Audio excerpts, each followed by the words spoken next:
So, about 3 weeks ago, we were at, if there's such a thing as an extraordinary memorial service, we were at one.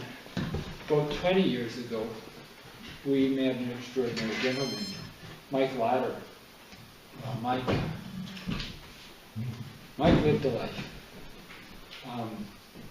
When they cleared out his apartment, they found 70 original CDs, sort of half music, half spoken word and poetry, dozen books of poetry, a couple books of prose, and hundreds of articles.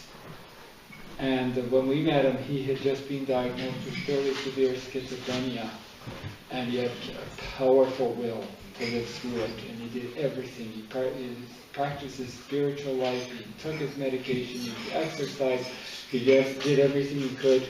Then he got a heart condition and ended up in a nursing home for the last 7 years of his life and died way too young at 64. So we were at this memorial, which was just mind-blowing. As I say, a life well lived. And I said to one of my friends, I tried to write a song and I couldn't do it. All I got was a title, Yesterday's Friends. Well, Olivia Duck took that title, and the next day she posted these lyrics on Facebook and said, "Who's going to write the music?" Took me half an hour. This is Yesterday's Friends.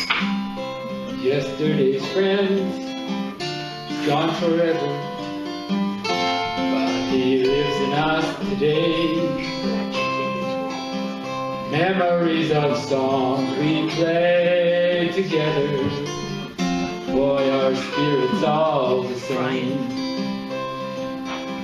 Shine a light on purpose, shine a light on truth.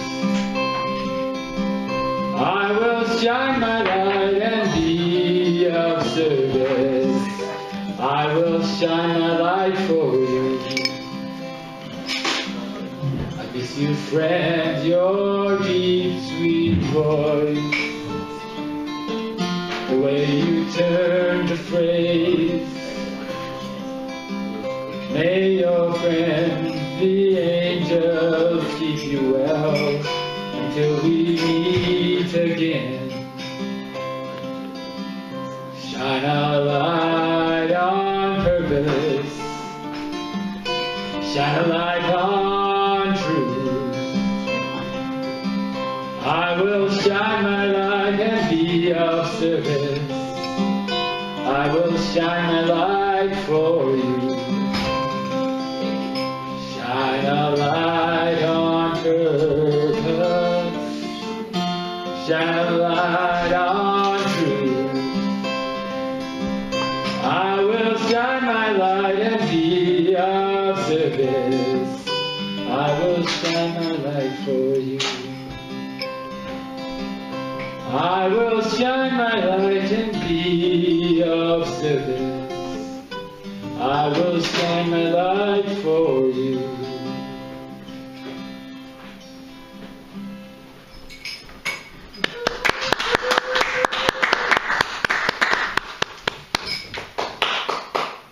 Hats off to you, John. That set tonight was wonderful. Oh, good, thank you. It's funny how a few bars of a song can transport you to another time and place. Really funny. 30 years ago, try that again. One, I am missing my one, oh there it is. Grandpa came back from the wars, completely bald at 22. Not from the action, he was just genetically predisposed that way. My grandfather spent the last 2 years of the war as a radio technician on bases surrounding London, repairing and servicing the electronics in the RCAF Lancaster bombers. I first became aware of his service in the Air Force as a young boy in the early 70s when I was exploring his basement in Edmonton. A large rec room covered about half of the basement of their 1,000 square foot bungalow, and the other half was crammed with row upon row of wooden shelves containing box after box of old radio and electronic equipment, a telescope, oscilloscope, and stacks of decades of popular electronics magazines. As a young boy, my imagination was forged through reading through 30 years of the future of electronics and technology in those magazines. Perhaps my favorite of Grandpa's gadgets was his 8mm movie projector and a collection of movies neatly stored in circular tins and placed in leather cases. My grandfather had a large collection of home movies from my mother's childhood, ranging back all the way to my grandmother's childhood in the early 30s, when my great-grandfather took one of the first home movie cameras on family horseback excursions into what's now known as the Kananaskis Provincial Park between Calgary and Banff. Well, at the time, my favorites were a half dozen or so commercial 8mm films they had. I remember one silent Hopalong Cassidy feature. I remember the animated classic Puppy's First Christmas, and what must be one of Canada's first music videos, Shaboom, by the aptly named Crew Cuts. This song has power for me, from the opening harmonies of Shaboom, Shaboom, sha-la-la-la-la-la-la-la. I'm 8 years old again. I'm in my grandparents' basement. There's no place I'd rather be. When my grandparents sold their home in the mid-90s, my sister got their film projector to use in her various multimedia art projects. I'm unsure of what happened to the films. They may have been lost. And it's funny how a few bars of a song can transport you to another time and place.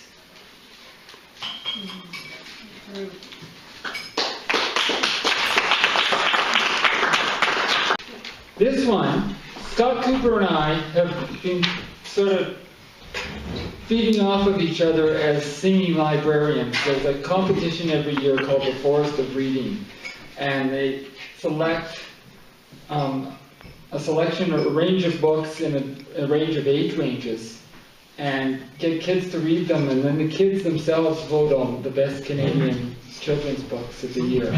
Scott and I have been writing songs responding to these books. This is Sky Color.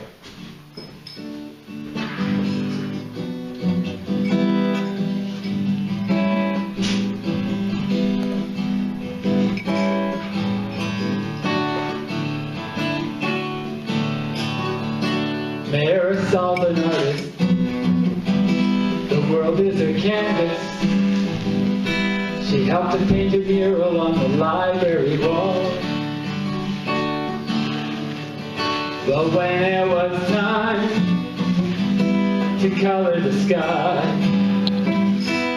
she was disappointed when the blue paint was gone. What color is the sky above us all? It doesn't always stay a shade of blue. If you take the time to gaze above for weeks or days, you will see it cast a million hues. On the bus ride home, she sank into despair as the sun sank lower in the sky.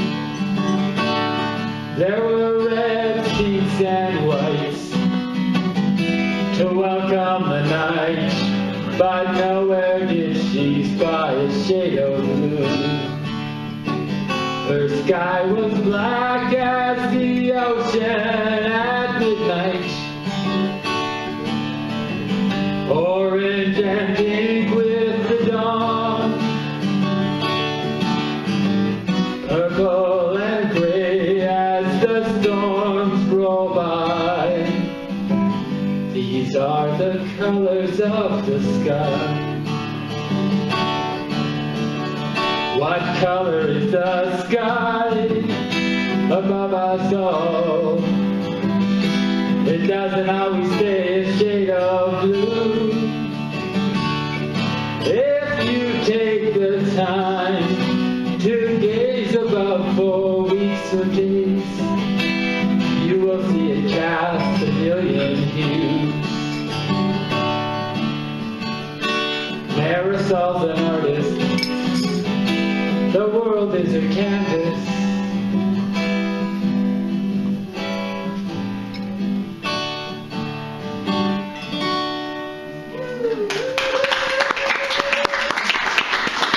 It's kind of neat about responding to, well, living in the 21st century. We are in the future.